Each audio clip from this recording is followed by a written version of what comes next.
Good morning. We have 80 devices tuning in this morning, and we're glad that you are with us and worshiping with us from Oklahoma, Texas, Oregon, Iowa, Ohio, Florida, and one of you, we don't know where you are, the unknown state. We're glad you're with us too.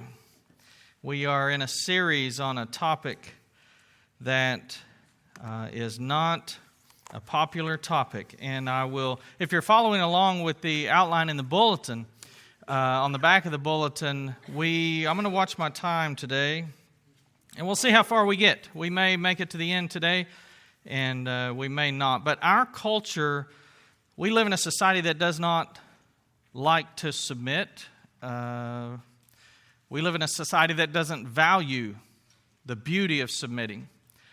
And if you would allow me to pull an old man back in my day, some of you can really relate to this, and some of you, if you don't know, so when I was a child, roughly 40 years ago, when I was a child, if a kid in school misbehaved and received a spanking, now in southeast Oklahoma in McIntosh County, we call that licks. If they got licks, right? I don't know, you may have had a more classy reference to that up here, but that's what it was called. And granted that spanking, if I could make a public service announcement real quick, spanking done appropriately and not excessively, a swat on the behind, neither violates God's law nor currently the state of Oklahoma's law. When you injure or leave marks or you're excessive or done in anger, I mean, there are all types of ways to go too far as bad, problematic, dangerous, and affects a child for a long time. But when done appropriately, it teaches respect. So, with that said, that's just Elliot talking. But when I was young, if a kid got in trouble at school and got licks, you older ones know what happened when mom and dad found out. I had friends that would get licks in school. They didn't so much mind that. It was the licks they were getting at home. Because, no joke, if they got in trouble at school in that way, at home, they would receive a spanking at home for getting in trouble at school. Raise your hand if this is true, and Elliot's not making this up. Okay. If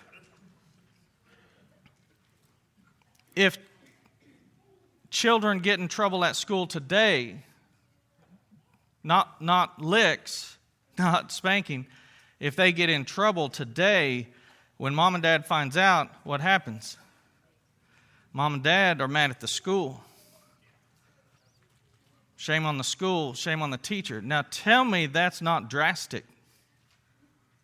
Drastic. So our society no longer values submission and in many ways respect. We struggle with it. We don't understand it. We feel like it's weak or, that it makes me less of something. So let's go to Philippians 2:3. And notice Paul, he writes to the church at Philippi, he says, do nothing from selfish ambition. Don't be selfish. And this is how Christians are to be. Or conceit, but in humility. Count others more significant than yourselves. Put others first. Let each of you look not only to his own interest, but also the interest of others. Have this mind among yourselves. This is to be our attitude. Our attitude, one of humility and submission, which is yours in Christ Jesus. Where did we get it? We got it from Christ, who, though he was in the form of God, did not count equality with God a thing to be grasped, but emptied himself by taking the form of a servant, being born in the likeness of men. Jesus emptied himself. That means Jesus submitted, and it was beautiful. And that's our example. If submission is uncomfortable for you, keep doing it until it's comfortable. It's something we need to practice more, and all of us are called to submit in different ways and different times. So, part one, last week, the lesson was on submitting in the world, in other words, to government, to governing authorities, showing respect, honor the emperor, okay, honor our president, the office of the president. Even in disagreement, we are to be respectful and honoring. So today's lesson is about in the church. Let's go to Hebrews 13:17. This is in the church, submission in the church. And verse 17 says, "Obey your leaders and submit to them, for they are keeping watch over your souls." We have three men here who are elders, same office. Another word for that is shepherd. And a form of that word in Scripture, the word is pastor. God's biblical model of shepherding in the church, and we have three of these, is that we would never have less than multiple shepherds or pastors. And we have three here, and I am not a pastor. If I could say that again, I am not a pastor. When we read Scripture, a pastor's job is to shepherd, oversee this flock. And that is not my job, nor my role, nor Zach's. But we have three men who fill that role, and those men are Bob, Curtis, and Tom, and they are watching over your soul. And if they are to ever call you or text you or reach out to you or say, hey, we've been missing you, wanted to see how you were doing, they're fulfilling God's role for them. They're submitting to Christ and serving you. They'll have to give an account. Let them do this with joy and not with groaning, for that would be of no advantage to you. As a member of this congregation, you can serve under our elders in a way that makes their job a pain or a joy. And the difference is your attitude. It doesn't mean you never disagree on a subject or something that's taking place. It doesn't mean you never voice your opinion on something. It means what's your attitude. And if your attitude is a humble attitude, one of respect, then you make our shepherds, elders, pastors, you make their job a joy.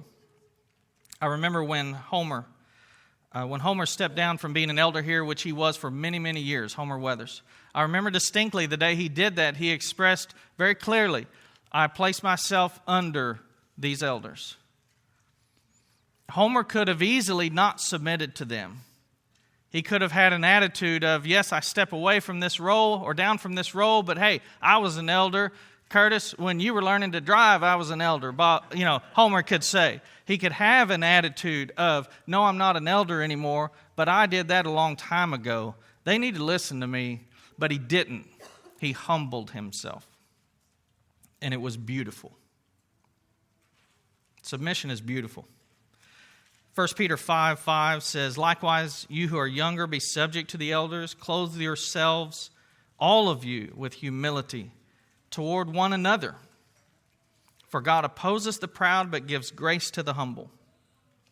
Submission is beautiful, and it's something that we all do in different times, in different ways. We need to have an attitude that we value the beauty of submission.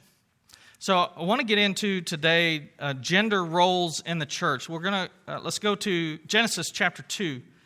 Genesis 2, we'll start with verse 7, gender roles in the church.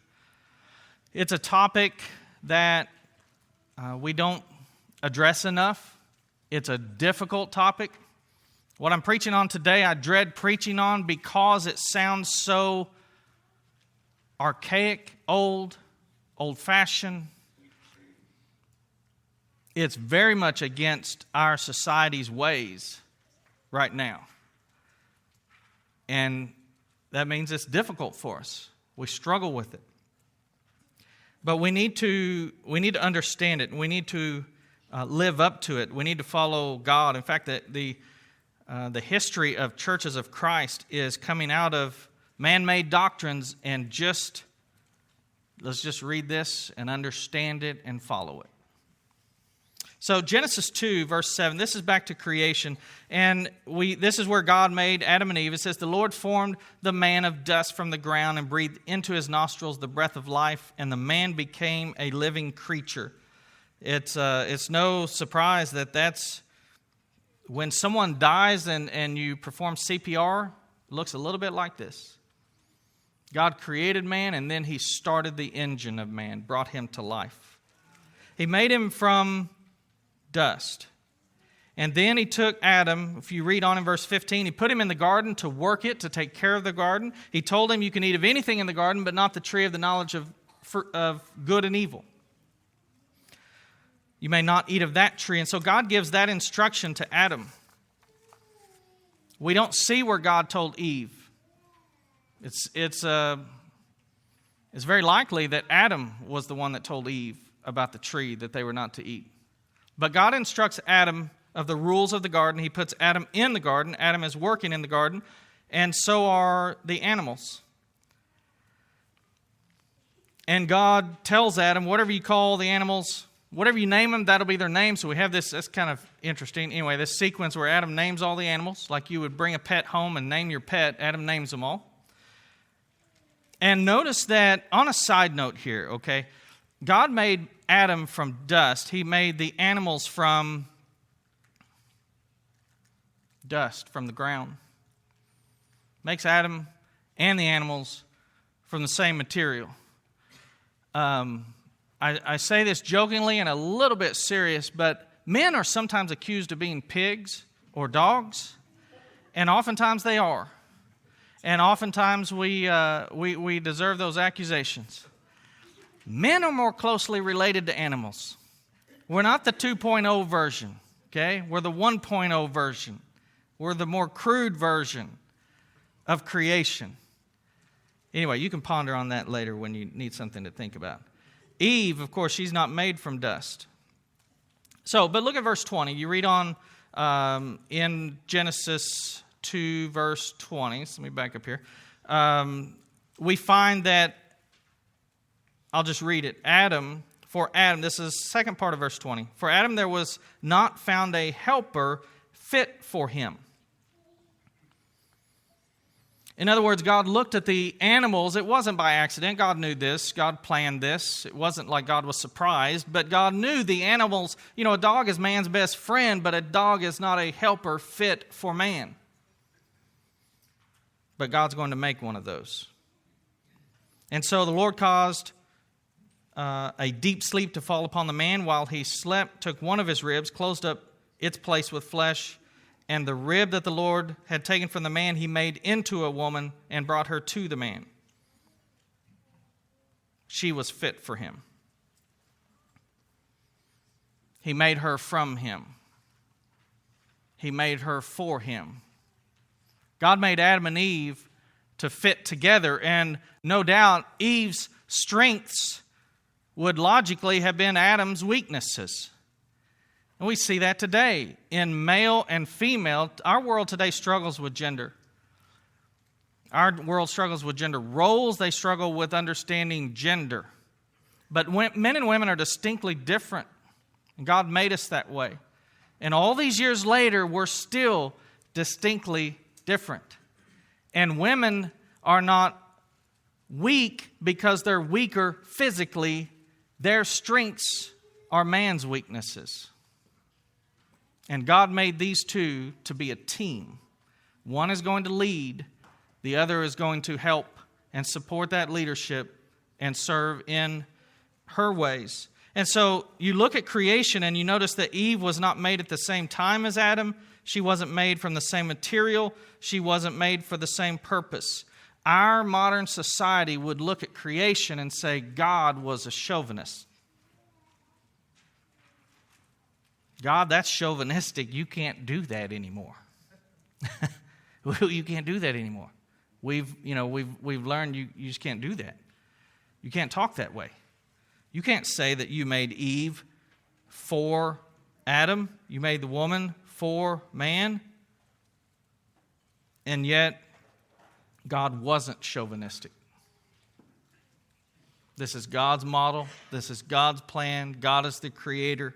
And let's see how it plays out. Let's go to 1 Corinthians 11. I consider this chapter, 1 Corinthians 11, to be, back up, probably the most challenging passage on this topic of roles. Okay, and it's challenging because when we read about gender roles in the church in the New Testament, it's challenging because we have to understand, what was going on at that time, what certain things were part of their culture and they're not a part of ours, and what applied then and what still applies now.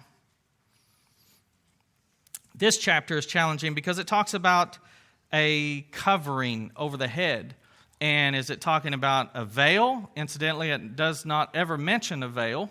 The word is not veil, but the word is covering. And every time it mentions covering, it's in the verb sense, covering your head or not covering your head.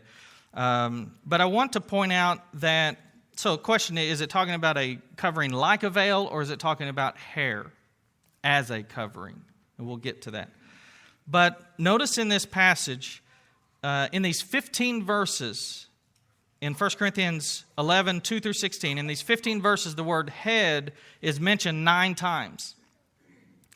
And the word head will be used literally in a person's head, and covering or not covering their head. And it will be mentioned figuratively regarding authority. Who is the head of who? And the fact that the word head is mentioned 9 times, I just point out that tells us if we don't understand anything else about this passage, we understand it's about headship. It's about headship, which means it's about leadership, submission, who's leading who's responsible for what. It's about headship. All right, verse 3. I want you to understand that the head of every man is Christ, the head of a wife is her husband, and the head of Christ is God. Incidentally, the words for wife and husband are generic Greek words that could mean either wife or woman, and husband or man. Many translations, more translations translate this man and woman. But it makes the same point either way. So, question is, sometimes we look at a passage like this and we say, well, preacher, that's how society was at that time, so that's how Paul's dealing with this. Their society did not accept women stepping into a leadership role in the church or even elsewhere, and so Paul, wrote within that. But I would ask you, does this sound like he's talking about how things are at that time, or is Paul speaking to a principle that is God ordained? And I would argue it's the latter. He says, I want you to understand that the head of every man is Christ, period. The head of a wife is her husband. The head of Christ is God. Do you notice everyone submits here except the Father? And the Father serves. God so loved the world that He gave. God serves. Everyone submits. So, verse 4, if you read on, every man who prays or prophesies with his head covers, dishonors his head, which would mean the last head is figurative, meaning Christ. So, the word here translated covered is literally from the Greek word which means hanging or having down over or hanging down. And so literally this verse would read, every man praying or prophesying having down over his head shames the head of him. The question becomes, is Paul talking about a veil or is he talking about hair and the length of hair? So we read on. If you look at verse 5, it says, every wife who prays or prophesies with her head uncovered dishonors her head, since it is the same as if her head were shaven. So, not getting too deep into this, but I do want to mention verse 5 mentions women praying and prophesying. And so the question comes up immediately, that sounds like she's praying and like she's leading prayer in worship, or she's prophesying in worship. And I want to answer that in a little while, but I point out it doesn't say where she's doing that. It doesn't say that she's leading prayer. In other words, all ladies prayed today, I hope, in our service. We all pray. It did not specify if she's leading. But let me get to that a little bit later. Again, uncovered, it doesn't mean she has short hair, doesn't mean she is not wearing a veil. It is said that in Corinth at this time, prostitutes would shave their heads. Women found guilty of adultery, a punishment might be to shave their head as a sign to society. And priestesses of the temple of Aphrodite, you know the word aphrodisiac. Aphrodite was a sexually immoral idolatry, and priestesses, really religious prostitutes is what they were, would have their hair cut very short, shaved. And so with that taking place at that time, you read on verse 6, if a wife will not cover her head, then she should cut her hair short, since it is disgraceful for a wife to cut off her hair or shave her head. Let her cover her head. And so just quickly, without taking too much time on this, it is very likely that an issue here was women in the church declaring their independence, their brazenness, their unwillingness to submit by how they were cutting their hair. If they were cutting their hair short as a sign of independence or as a sign of rebellion, then it was disrespectful to their husbands. Now, whether it's talking about that or a veil, let's read on. There is a clear message that comes through this passage. Verse 8 says, man was not made from woman, but woman from man. Neither was man created for woman, but woman for man. So if we stop there for a minute, the argument that Paul is just dealing with an issue in their culture at that time that no longer applies to us, it makes some sense to me until I get to verse 8. Verse 8 is what tells me, Elliot, this wasn't just for that time and that situation. This is a principle. We're talking all the way back to creation. What culture existed at creation? And the answer is no culture. God is starting from scratch. And God is making things His way, in His beauty, with a certain order and design. And roles are part of that. And so Paul references that. This is why a wife ought to have a symbol of authority on her head, because of the angels. Now at the end, because of the angels throws us off. That seems odd. But understand, what are angels? They're messengers of God. Angels are an extension of God. Whether they're serving, witnessing, reporting, whatever they're doing, angels are an extension of God. They only work within God's will. And so the point being, what we do here, wives and husbands, how you treat each other, it's not just about us. It's not just how you want to run your family. Others are watching. God is watching. And God is the one that we submit to. And so verse 11, Paul helps things by saying, in the Lord, woman is not independent of man, nor man of woman. For as woman was made from man, so man is now born of woman, and all things are God. Some make the argument that, in the Garden of Eden, when Adam and Eve sinned, part of that punishment was a wife's husband would rule over her, and that punishment was one to continue. But at the new covenant stage, that Christ freed all of that, and in the church and in the new covenant, that's no longer binding.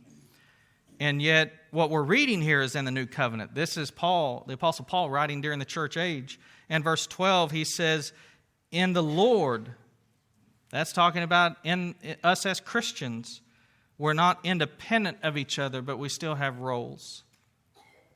And so verse 14 really gets even deeper into what this chapter is about. Does not nature itself teach you that if a man wears long hair, it is a disgrace for him, but if a woman has long hair, it is her glory? Let me ask you, most societies, even to this day, most societies, men have shorter hair, women have longer hair.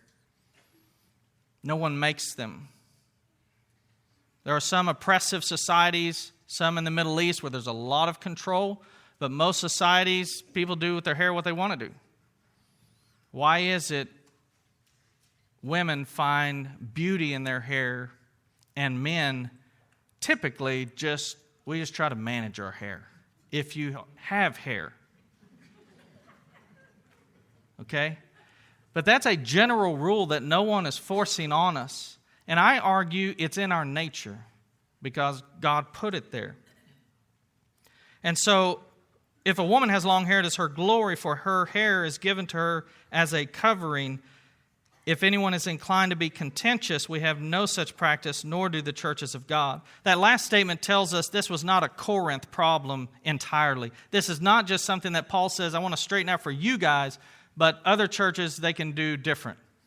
This was for all. Now, let me speak to, what about the woman? She's praying and prophesying.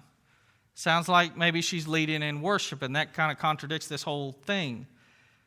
But let's look later in the same letter, 1 Corinthians chapter 14, 3 chapters later. Same letter, Paul says, "What then, brothers, when you come together, each one has a hymn, a lesson, a revelation, a tongue, or an interpretation. Let all things be done for building up." Paul goes on to talk about people interrupting each other, and that they need to be done one at a time. And when he gets to verse 33, he says, "For God is not a God of confusion, but of peace, as in all the churches of the saints. The women should keep silent in the churches." In verse 34, "For they are not permitted to speak, but should be in submission, as the law also says." So Paul, now that sounds terribly harsh to us. But what it's saying is, ladies, let the men do their job. Let the men fulfill their job and their responsibility in church. And let me speak to men for a minute. Men, when we talk about submission, I don't know that ladies are more guilty of not following what we're reading today. I don't know that they're more guilty than we men are for not being the spiritual leaders we are to be. We're called to be spiritual leaders, to be honorable, to be Christ-like, to step into jobs and roles and serve in ways that may be uncomfortable for us.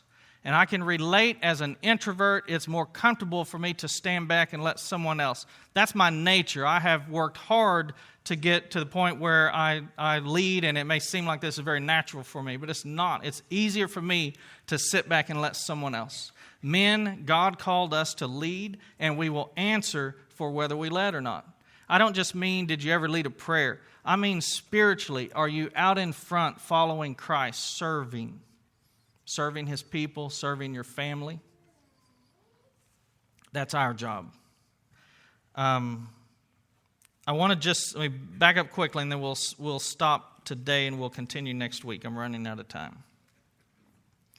The passage in chapter 11, it's a principle of headship. Is it wrong for women to have short hair today? Some of you are wondering that. The principle here is one of, are you trying to wear your hairstyle in a way that shows brazenness and lack of submission? And short hair at that time did show that. What God is saying is, when He says men short hair, women long hair, He's saying women look like women, men, you look like men. We were made in genders, and we were given roles and responsibilities. And when we step out of that, we're stepping out of what God has given us. So for ladies to have shorter hair, does a lady look like a lady is the question. Does a man look like a man? Or are they trying to look like something different? That's the question to answer. But headship is what that passage is about. Let me wrap things up today. I want to say that when I was a child growing up, I watched my mother in our home voice her opinion with my dad. They didn't always agree. Oftentimes they did not agree. I don't know if it's most times, but oftentimes. And I would watch her voice her disagreement, her opinion, and what she thought and felt. And then I would watch her let Dad lead. I would watch her submit to him. And it was beautiful. I would watch her in church serve as well as any man I ever saw serve in church. I don't mean up front in the assembly, I mean serve in many different ways, tirelessly. And in doing so, she respected and she let the men lead. She honored them, and she honored my dad. And the way she submitted was beautiful. It didn't mean she was less. It didn't mean she was less valuable. In Christ, there's neither male nor female, slave nor free, Jew nor Gentile. It means our roles don't determine our value. It just determines our roles. And if your role is not leadership, it doesn't mean your value is less. Submission is beautiful. And we need to remember that. We'll continue this one next week. We're going to sing a song of encouragement, and it may be that this topic may be a struggle for you. You may want prayers as a man to honor Christ, submit to Christ, to serve better. As a lady, it may be you want prayers to be to fulfill your godly role in a society that says that's crazy. It may be that you want prayers for something else, or if there's someone who would like to give their life to Christ, never had your sins washed away, you'd like to be baptized today, we'd love to help you if you would come while we stand and sing. Make me a servant, Lord, make me like you.